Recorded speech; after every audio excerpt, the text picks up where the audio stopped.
Hello everyone. I hope everyone had a great day so far, right? Yes, of course. നല്ല ദിവസമായിട്ടിരിക്കട്ടെ. And miss ഇന്നും as usual ഒരു question ആയിട്ടാണ് വന്നിട്ടുള്ളത്.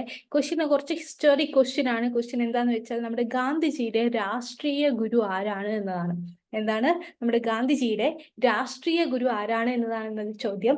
Answers റെഡിയാക്കി വെച്ചോളൂ. At the end of the class നമുക്ക് discuss ചെയ്യാം. And മിസ്സിന് ഒരു കാര്യം കൂടെ പറയാനുണ്ട്. നമ്മുടെ നിയോ ഹോം ട്യൂഷന്റെ റെഗുലർ ആയിട്ടുള്ള ലൈവ് സെഷൻസ് എല്ലാ ദിവസവും നടക്കുന്നുണ്ട്. കമന്റ് ബോക്സിൽ നമ്മൾ അത് ലിങ്ക് പിൻ ചെയ്ത് വെക്കുന്നുണ്ട്. എല്ലാ ഫ്രണ്ട്സിനും ഷെയർ ചെയ്യുക. എല്ലാവരും ക്ലാസ്സിൽ ജോയിൻ ചെയ്യാം. ഓൾറൈറ്റ്. സോ നമ്മൾ കഴിഞ്ഞ ക്ലാസ്സിൽ എന്തൊക്കെയായിരുന്നു പറഞ്ഞിട്ടുണ്ടായിരുന്നത്? കഴിഞ്ഞ ക്ലാസ്സിൽ നമ്മൾ ആസിഡിനെയും ബേസിനെയും pH ഒക്കെയാണ് പറഞ്ഞിട്ടുണ്ടായിരുന്നത് അല്ലേ? ഇനി നമുക്ക് അതിന് ബാക്കി എടുക്കണ്ടേ? യെസ്, ആസിഡും ബേസും സോൾട്ടും ഒക്കെയാണ് നമ്മൾ പറഞ്ഞിട്ടുണ്ടായിരുന്നത് അല്ലേ? ഇനി നോക്കിക്കേ, സോൾട്ട് ഓഫ് സ്ട്രോങ് ആസിഡ്. എങ്ങനെയാ സോൾട്ട് ഉണ്ടാവുക നമ്മൾ പറഞ്ഞേ? ഒരു സോൾട്ട് ഉണ്ടാവുന്നത് ആസിഡും ബേസും കമ്പൈൻ ചെയ്തിട്ടാണല്ലോ. ന്യൂട്രലൈസേഷൻ റിയാക്ഷന്റെ പ്രൊഡക്റ്റ് ആണല്ലോ സോൾട്ട് എന്ന് പറയുന്നത്. ഇനി സ്ട്രോങ് ആയിട്ടുള്ള ആസിഡും സ്ട്രോങ് ആയിട്ടുള്ള ബേസും കൂടിയാണ് കമ്പൈൻ ചെയ്തിരുന്നുണ്ടെങ്കിൽ ആ സോൾട്ട് എന്ന് പറയുന്നത് ന്യൂട്രൽ ആയിരിക്കും, കാരണം രണ്ടും സ്ട്രോങ് ആണല്ലോ.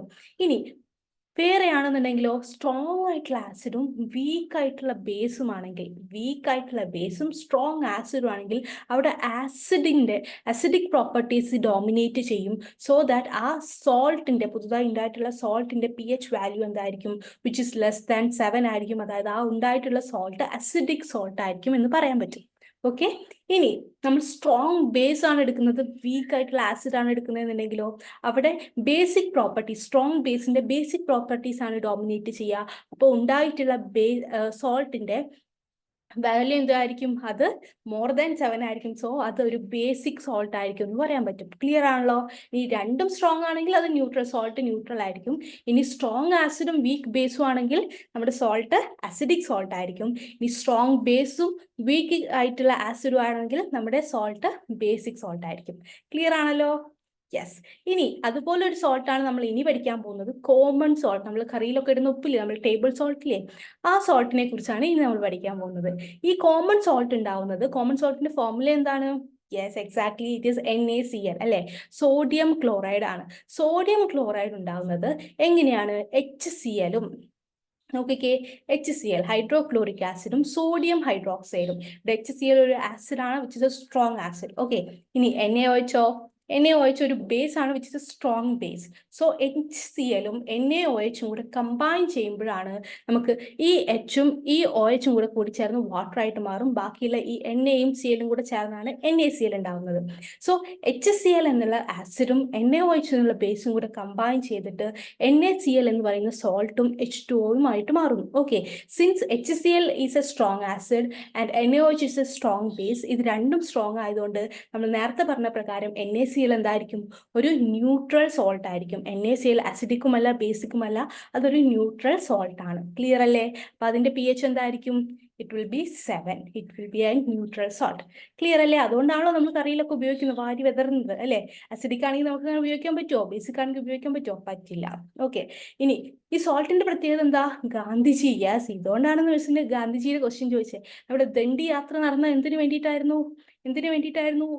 ബ്രിട്ടീഷുകാർ ഉപ്പിന് വരെ നികുതി ചുമത്തിയപ്പോൾ അതിനെതിരെ നമ്മൾ ഉണ്ടാക്കിക്കോളാം ഉപ്പ്, നമുക്ക് ഉണ്ടാക്കാൻ പറ്റുമെന്ന് പറഞ്ഞ് ഗാന്ധിജിയും കുട്ടാളികളും കൂടെ ദണ്ഡി യാത്ര നടത്തിയതൊക്കെ ഓർമ്മയുണ്ടോ? ദണ്ഡി മാർച്ച് നടത്തിയതൊക്കെ ഓർമ്മയുണ്ടോ?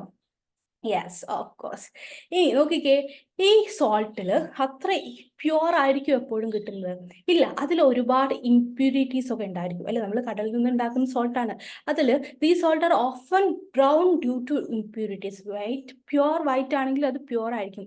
ഇനി അതിൽ ബ്രൗൺ കളറൊക്കെ കാണുന്നുണ്ടെങ്കിൽ ഉറപ്പിക്കുക അതിൽ ഇംപ്യൂരിറ്റീസ് ഉള്ളത് കൊണ്ടാണ് അത് ബ്രൗൺ കളറിൽ കാണുന്നത്. അതിനെയാണ് നമ്മൾ എന്ത് വിളിക്കുക? നമ്മൾ റോക്ക് സോൾട്ട് എന്ന് വിളിക്കുക. എന്ത് വിളിക്കുക? റോക്ക് സോൾട്ട് എന്ന് വിളിക്കാം. ക്ലിയർ ആണല്ലോ? ഓക്കെ. ഇനി നോക്കിക്കേ, common salt thus obtained is an important raw material for various materials for daily use. ഈ കോമൺ സോൾട്ടിന്റെ ഉപയോഗം എന്ന് പറയുന്നത് വെറുതെ കറിയിൽ ഇടാൻ മാത്രമല്ല, നമ്മൾ ഒരുപാട് റോ മെറ്റീരിയൽസ് ആയിട്ട്, ഒരുപാട് സാധനങ്ങൾ ഉണ്ടാക്കാൻ വേണ്ടിയിട്ടുള്ള ബേസിക് റോ മെറ്റീരിയൽ ആയിട്ടും എന്ത് യൂസ് ചെയ്യുന്നുണ്ട്?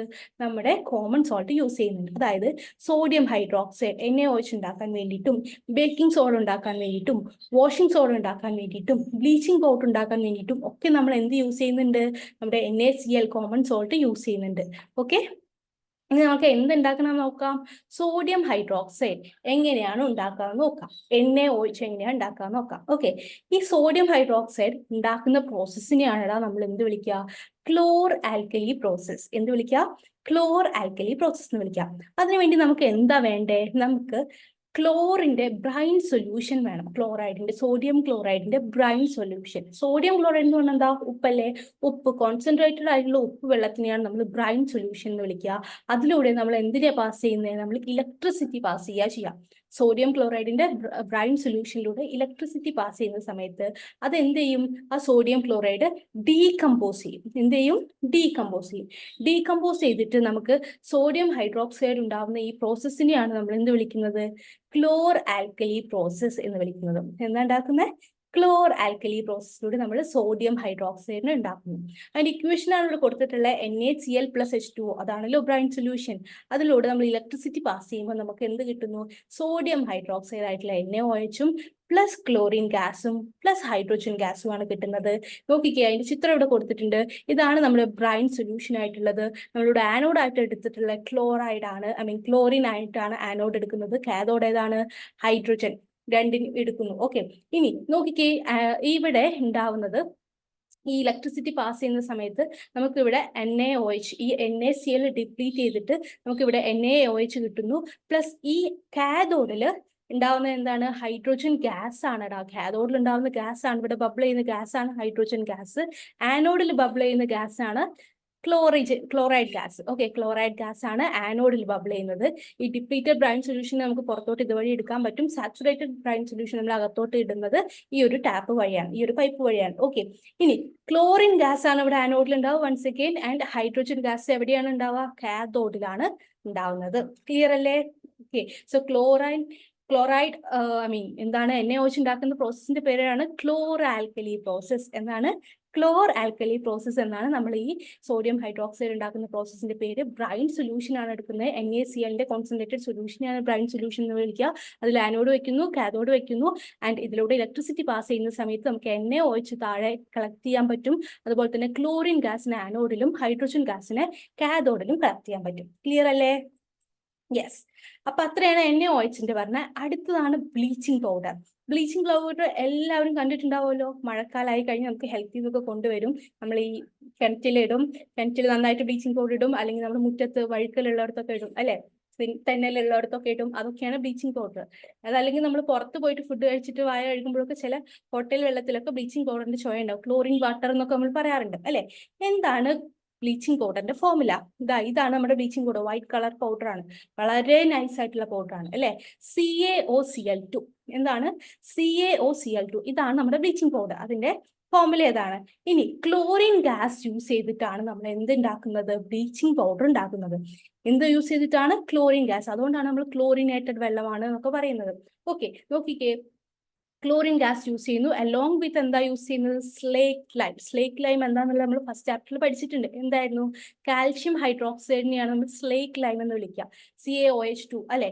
ഈ സ്ലേക്ക് ലൈമിനെയും ക്ലോറിൻ ഗ്യാസും കൂടെ കമ്പൈൻ ചെയ്യുമ്പോഴാണ് നമുക്ക് എന്ത് കിട്ടുന്നത്? CaOCl2 എന്ന് പറയുന്നത്. കാൽഷ്യം ഹൈപ്പോക്ലോറൈറ്റ് എന്ന് പറയുന്ന എന്ത് കിട്ടുന്നത്? ബ്ലീച്ചിങ് പൗഡർ കിട്ടുന്നത്. പ്ലസ് വാട്ടർ അവിടെ ബൈ പ്രൊഡക്റ്റ് ആയിട്ട് ഉണ്ടാവും. ഈ ബ്ലീച്ചിങ് പൗഡറിന് ഒരുപാട് യൂസസ് ഉണ്ടല്ലോ. എന്തൊക്കെയാ യൂസ്? ഒന്ന്, നമുക്ക് ഡ്രിങ്കിങ് വാട്ടറിനെ ജേംസിൽ നിന്നും ഫ്രീ ആക്കാൻ വേണ്ടിയിട്ട് അല്ലെ, അതിലുള്ള കീടാണുക്കളൊക്കെ നശിപ്പിക്കാൻ വേണ്ടിയിട്ട് യൂസ് ചെയ്യാം. മറ്റത് എന്താണ്? ഓക്സിഡൈസിങ് ഏജന്റ് ആയിട്ട് യൂസ് ചെയ്യും. ഒരുപാട് കെമിക്കൽ ഇൻഡസ്ട്രിയിൽ ഓക്സിഡൈസിങ് ഏജന്റ് ആയിട്ട് യൂസ് ചെയ്യാം. മൂന്നാമത്തെ, നമ്മുടെ ടെക്സ്റ്റൈൽ ഇൻഡസ്ട്രിയിൽ പല കളറിലുള്ള നമുക്ക് മെറ്റീരിയൽസ് കിട്ടുമല്ലോ. അവിടെ ഒരു ബ്ലീച്ചിങ് ഏജന്റ് ആയിട്ട് യൂസ് ചെയ്യുന്നുണ്ട് ബ്ലീച്ചിങ് പൗഡറിനെ. പിന്നെ നിങ്ങൾക്ക് അറിയാവുന്ന യൂസസ് ഒക്കെ എഴുതാം. ഇത്രയും 3 യൂസസ് എങ്കിലും മിനിമം പഠിച്ചു വെക്കാം. അപ്പൊ ബ്ലീച്ചിങ് പൗഡർ ക്ലിയർ ആണല്ലോ? ക്ലോർ ആൽക്കലി പ്രോസസ് ക്ലിയർ ആണല്ലോ? ഓൾറൈറ്റ്. മൂന്നാമത്താണ് ബേക്കിംഗ് സോഡ. ബേക്കിംഗ് സോഡ നമ്മൾ കേക്ക് ഉണ്ടാക്കുന്ന സമയത്ത്, കപ്പ് കേക്ക്സ് ഒക്കെ ഉണ്ടാക്കുന്ന സമയത്ത് ഏറ്റവും മാൻഡേറ്ററി ആയിട്ടുള്ള സാധനമാണ് ബേക്കിംഗ് സോഡ. ഇനി ബേക്കിംഗ് സോഡ നമ്മൾ ക്രിസ്പി ആയിട്ടുള്ള ഫുഡ് ഉണ്ടാക്കുന്ന, നല്ല ക്രിസ്പി ആയിട്ട് വരാൻ വേണ്ടിയിട്ട്, സോഫ്റ്റ് ആയിട്ട് വരാനൊക്കെയാണ് നമ്മൾ എന്ത് യൂസ് ചെയ്യുക? ബേക്കിംഗ് സോഡ യൂസ് ചെയ്യുക. ബേക്കിംഗ് സോഡ എന്ന് പറയുന്നത് കെമിക്കൽ നെയിം എന്താണ്? Sodium hydrogen carbonate. എന്താണ്? സോഡിയം ഹൈഡ്രജൻ കാർബണേറ്റ് അല്ലെങ്കിൽ സോഡിയം ബൈകാർബണേറ്റ് എന്നൊക്കെ പറയുന്ന NaHCO3 ആണ് നമ്മുടെ ബേക്കിംഗ് സോഡ. NaHCO3 അല്ലെങ്കിൽ സോഡിയം ബൈകാർബണേറ്റ് അല്ലെങ്കിൽ സോഡിയം ഹൈഡ്രജൻ കാർബണേറ്റ് എന്നൊക്കെ പറയുന്നതാണ് ബേക്കിംഗ് സോഡ. അതെങ്ങനെയാണ് ഉണ്ടാക്കുന്നത്? അതുണ്ടാക്കുന്നത് സോഡിയം ക്ലോറൈഡും വാട്ടറും കാർബൺ ഡൈ ഓക്സൈഡും പിന്നെ അമോണിയയും കൂടെ മിക്സ് ചെയ്യുമ്പോഴാണ്. എന്തൊക്കെയാണ്? സോഡിയം ക്ലോറൈഡും വാട്ടറും കാർബൺ ഡൈ ഓക്സൈഡും പ്ലസ് അമോണിയയും കൂടെ മിക്സ് ചെയ്യുന്ന സമയത്ത് നമുക്ക് രണ്ട് പ്രൊഡക്റ്റുകളാണ് കിട്ടുന്നത്. ഒന്ന് അമോണിയം ക്ലോറൈഡും മറ്റൊന്ന് നമ്മുടെ സോഡിയം ഹൈഡ്രജൻ കാർബണേറ്റ് അല്ലെങ്കിൽ സോഡിയം ബൈകാർബണേറ്റ് എന്ന് പറയുന്ന ബേക്കിംഗ് സോഡയും. ഈ ബേക്കിംഗ് സോഡ നമ്മൾ എന്ത് ചെയ്യുന്നു? നമ്മുടെ കിച്ചണിൽ കേക്ക് ഉണ്ടാക്കാനും ബാക്കി ക്രിസ്പായിട്ടുള്ള ബിസ്ക്കറ്റ് ഉണ്ടാക്കാനും അതിനൊക്കെ വേണ്ടിയിട്ട് നമ്മൾ യൂസ് ചെയ്യുന്നതാണ് ബേക്കിംഗ് സോഡ. അപ്പൊ ബേക്കിംഗ് സോഡയുടെ ഫോർമുല എന്താണ്? NaHCO3. ബേക്കിംഗ് സോഡയുടെ കെമിക്കൽ നെയിം എന്താണ്? സോഡിയം ഹൈഡ്രജൻ കാർബണേറ്റ് അല്ലെങ്കിൽ സോഡിയം ബൈകാർബണേറ്റ്. എന്തിനു വേണ്ടിയിട്ടാണ് യൂസ് ചെയ്യുന്നത്? നമ്മൾ ക്രിസ്പി ആയിട്ടുള്ള ഫുഡ് ഉണ്ടാക്കാൻ വേണ്ടിയിട്ടാണ് യൂസ് ചെയ്യുന്നത് അല്ലെ. സോ pH എന്ന് പറയുന്നത് >7 ആണ്. അതിനർത്ഥം ഇതെന്താണ്? ഗ്രേറ്റർ ദാൻ 7 ആണ്. 7നേക്കാൾ കൂടുതലാണെങ്കിൽ ഇത് ബേസിക് ആയിട്ടുള്ള സോൾട്ട് ആണ്. ഇതൊരു ബേസിക് ആയിട്ടുള്ള സബ്സ്റ്റൻസ് ആണ്. ഇനി ഈ സോഡിയം ബൈകാർബണേറ്റിനെ ചൂടാക്കുന്ന സമയത്ത് എന്താ കിട്ടുക? സോഡിയം കാർബണേറ്റും വാട്ടറും കാർബൺ ഡൈ ഓക്സൈഡും വരുന്നു. എന്താ സംഭവിക്കുന്നത്? സോഡിയം ബൈകാർബണേറ്റ് നമ്മുടെ ബേക്കിംഗ് സോഡ ഇട്ട് ചൂടാക്കുന്ന സമയത്ത് സോഡിയം കാർബണേറ്റും വാട്ടറും അതുപോലെ തന്നെ കാർബൺ ഡൈ ഓക്സൈഡും ഉണ്ടാവും. ഈ കാർബൺ ഡൈ ഓക്സൈഡ് ഫോം ചെയ്യുന്നതുകൊണ്ടാണ് നമ്മുടെ കേക്ക് ഒക്കെ നല്ല ഫ്ലഫി ആയിട്ട് വരുന്നത്. നമ്മളിങ്ങനെ പൊട്ടിച്ച് നോക്കുമ്പോൾ അതിനകത്ത് നല്ല സ്പേസ് ഉണ്ടാവും അല്ലെ, നല്ല എയർ ഹോൾസ് ഉണ്ടാവും. അപ്പൊ നമ്മൾ ഇങ്ങനെ ഞെക്കി നോക്കാനൊക്കെ പറ്റും. അതിന് കാരണം ഇതിനകത്ത് ഈ റിയാക്ഷൻ നടക്കുമ്പോൾ നമ്മൾ ചൂടാക്കുന്ന സമയത്ത് അതിനകത്ത് കാർബൺ ഡൈ ഓക്സൈഡ് ഫോം ചെയ്യുന്നതുകൊണ്ടാണ് ഇത് ഉണ്ടാവുന്നത്. നല്ല ഫ്ലഫി ആയിട്ടുള്ള ഫുഡ് നമുക്ക് കിട്ടുന്നത്. ക്ലിയർ ആണോ? യെസ്. നോക്കിക്കേ, ഇത്രയും യൂസസ് ഉണ്ട്. നമ്മൾ നേരത്തെ പറഞ്ഞ കാര്യങ്ങളൊക്കെ തന്നെയാണ് ഈ കൊടുത്തിട്ടുള്ളത്. അപ്പോൾ അതൊന്ന് വായിച്ചു നോക്കാം. ഓൾറൈറ്റ്, നമ്മൾ നേരത്തെ പറഞ്ഞിട്ടുള്ള ബേക്കിംഗ് സോഡ എന്തിനാ യൂസ് ചെയ്യുന്നത്? ബേക്കിംഗ് സോഡ യൂസ് ചെയ്യുന്നത് എന്തിനൊക്കെയാണ് നമ്മൾ ഫുഡ് ഉണ്ടാക്കാൻ വേണ്ടി യൂസ് ചെയ്യുന്നത്? ഫ്ലഫി ആയിട്ടുള്ള ഉണ്ടാക്കാൻ വേണ്ടിയിട്ട് യൂസ് ചെയ്യുന്നു. അത് ഇത്രയും കാര്യങ്ങളൊക്കെ ഒന്ന് ഓർത്ത് വയ്ക്കാം. ഓക്കെ, ഇനി അടുത്തതാണ് വാഷിംഗ് സോഡ. എന്താണ് വാഷിംഗ് സോഡ? വാഷിംഗ് സോഡ എന്ന് പറയുന്നത് അത് എവിടെ നിന്നാണ് ഉണ്ടാക്കുന്നത്? സോഡിയം ക്ലോറൈഡിൽ നിന്നാണ്. നമ്മൾ നേരത്തെ പറഞ്ഞു നമ്മുടെ കോമൺ സോൾട്ട് വെച്ചിട്ടാണ് ഈ സാധനങ്ങളൊക്കെ ഉണ്ടാക്കുന്നത് എന്നുള്ളത് പറഞ്ഞു, ഓർക്കുന്നുണ്ടല്ലോ. സോഡിയം ക്ലോറൈഡിൽ നിന്ന് തന്നെയാണ് വാഷിംഗ് സോഡ ഉണ്ടാക്കുന്നത്. വാഷിംഗ് സോഡയുടെ കെമിക്കൽ നെയിം എന്താണ്? Na2CO3.10H2O. Na2CO3.10H2O. അതാണ് വാഷിംഗ് സോഡയുടെ കെമിക്കൽ നെയിം. ഇനി ഈ വാഷിംഗ് സോഡ ഉണ്ടാക്കാൻ വേണ്ടിയിട്ട് നമ്മൾ എങ്ങനെയാണ് ഉണ്ടാക്കുക? നമ്മൾ സോഡിയം കാർബണേറ്റ് എടുക്കുന്നു പ്ലസ് വാട്ടറുമായിട്ട് മിക്സ് ചെയ്യുമ്പോൾ നമുക്ക് എന്ത് ചെയ്യുന്നു? Na2CO3.10H2O കിട്ടുന്നു. സിമ്പിൾ അല്ലേ? വെരി സിമ്പിൾ അല്ലേ? യെസ്, വെരി സിമ്പിൾ ആണ്. സോ ഇത് ഈ റിയാക്ഷൻ വഴിയാണ് നമ്മൾ എന്ത് ചെയ്യുന്നത്? വാഷിംഗ് സോഡയെ ഉണ്ടാക്കുന്നത്. ക്ലിയർ അല്ലേ? ഇനി വാഷിംഗ് സോഡ എവിടേക്ക് നമ്മൾ യൂസ് ചെയ്യുന്നത്? നമ്മൾ ഗ്ലാസ് ഉണ്ടാക്കാൻ വേണ്ടിയിട്ട്, അതുപോലെ തന്നെ സോപ്പ് ഉണ്ടാക്കാൻ വേണ്ടിയിട്ട്, അതുപോലെ തന്നെ പേപ്പർ ഇൻഡസ്ട്രീസിലൊക്കെ നമ്മൾ എന്ത് ചെയ്യുന്നുണ്ട്? വാഷിംഗ് സോഡയെ യൂസ് ചെയ്യുന്നുണ്ട്. ഇനി സോഡിയം കോമ്പൗണ്ട്സ് ആയിട്ടുള്ള ബൊറാക്സ് പോലെയുള്ള സോഡിയം കോമ്പൗണ്ട്സ് ഉണ്ടാക്കാൻ വേണ്ടിയിട്ട് നമ്മൾ എന്ത് യൂസ് ചെയ്യുന്നുണ്ട്? നമ്മൾ വാഷിംഗ് സോഡ യൂസ് ചെയ്യുന്നുണ്ട്. അതുപോലെ തന്നെ നമ്മൾ എന്തിനു വേണ്ടി യൂസ് ചെയ്യുന്നുണ്ട്? ക്ലീനിങ് ഏജന്റ് ആയിട്ട്, വീടുകളിലൊക്കെ ക്ലീനിങ് ഏജന്റ് ആയിട്ട് നമ്മൾ വാഷിംഗ് സോഡ യൂസ് ചെയ്യുന്നുണ്ട്. പിന്നെ വാട്ടറിന്റെ പെർമനന്റ് ഹാർഡ്നെസ്, ഹാർഡ് വാട്ടർ ആണെന്നൊക്കെ പറയാറില്ലേ, കട്ടിയുള്ള വെള്ളം എന്നൊക്കെ പറയാറില്ലേ, അതിന്റെ പെർമനന്റ് ഹാർഡ്നെസ് റിമൂവ് ചെയ്യാൻ വേണ്ടിയിട്ടും നമ്മൾ എന്ത് യൂസ് ചെയ്യാറുണ്ട്? നമ്മൾ വാഷിംഗ് സോഡ യൂസ് ചെയ്യാറുണ്ട്. ഓക്കെ, ഇത്രയും കാര്യങ്ങളാണ് നമ്മൾ ഇന്നത്തെ ക്ലാസ്സിൽ പറഞ്ഞത്. നമ്മൾ ഇന്ന് എന്ത് വെച്ചിട്ടാണ് സ്റ്റാർട്ട് ചെയ്തത്? നമ്മൾ കോമൺ സോൾട്ട് NaCl എങ്ങനെ ഉണ്ടാവുന്നു എന്ന് പറഞ്ഞു. അതൊരു ന്യൂട്രൽ സോൾട്ട് ആണെന്ന് പറഞ്ഞു. ആ ന്യൂട്രൽ സോൾട്ട് ആയിട്ടുള്ള കോമൺ സോൾട്ട് വെച്ച് ഉണ്ടാക്കുന്ന ഒരുപാട് കാര്യങ്ങൾ നമ്മൾ പറഞ്ഞു. എന്തൊക്കെയാ പറഞ്ഞത്? നമ്മൾ സോഡിയം ക്ലോറൈഡ് വെച്ച് ഉണ്ടാക്കുന്ന നമ്മൾ സോഡിയം ഹൈഡ്രോക്സൈഡ് ക്ലോർ ആൽക്കലി പ്രോസസ് പറഞ്ഞു. അത് നമ്മൾ ബ്ലീച്ചിങ് പൗഡർ പറഞ്ഞു, വാഷിംഗ് സോഡ പറഞ്ഞു, ബേക്കിംഗ് സോഡ പറഞ്ഞു. ഇത്രയും കാര്യങ്ങൾ പറഞ്ഞു. അത് എങ്ങനെയാണ് ഉണ്ടാക്കുന്നതെന്ന് പറഞ്ഞു, കെമിക്കൽ നെയിംസ് പറഞ്ഞു, അതിന്റെ യൂസസും പറഞ്ഞു. ഇത്രയും കാര്യങ്ങൾ ക്ലിയർ ആണല്ലോ? All right, yes, of course. ഇനി മിസ് ഒരു ക്വസ്റ്റ്യൻ ചോദിച്ചിട്ടുണ്ടായിരുന്നു, ഗാന്ധിജിയുമായി റിലേറ്റഡ് ആയിട്ടുള്ള ക്വസ്റ്റ്യൻ ആയിരുന്നു. ഓർമ്മയുണ്ടോ എന്താ ക്വസ്റ്റ്യൻ എന്നുള്ളത്? യെസ്, ഗാന്ധിജിയുടെ രാഷ്ട്രീയ ഗുരു ആരാണ് എന്നാണ് മിസ് ചോദിച്ചിട്ടുണ്ടായിരുന്നത് അല്ലെ. ഗാന്ധിജിയുടെ രാഷ്ട്രീയ ഗുരുവാണ് ഗോപാലകൃഷ്ണ ഗോഖലെ. ആരാണ്? ഗോപാലകൃഷ്ണ ഗോഖലെ. ഓക്കെ, ഇനി മിസ് പറഞ്ഞ കാര്യം മറക്കണ്ട, നമ്മുടെ ലൈവ് സെഷന്റെ ലിങ്ക് പിൻ ചെയ്ത് വെച്ചിട്ടുണ്ട്. എല്ലാവരും ഷെയർ ചെയ്യുക. മാക്സിമം എല്ലാവരും എന്ത് ചെയ്യുക? ക്ലാസ് അറ്റൻഡ് ചെയ്യുക. Okay, once again thank you everyone. നമുക്ക് ഇനി അടുത്ത ക്ലാസ്സിൽ വേറൊരു ടോപ്പിക്കുമായിട്ട് കാണാം. അതുവരെ ടേക്ക് കെയർ, ബൈ.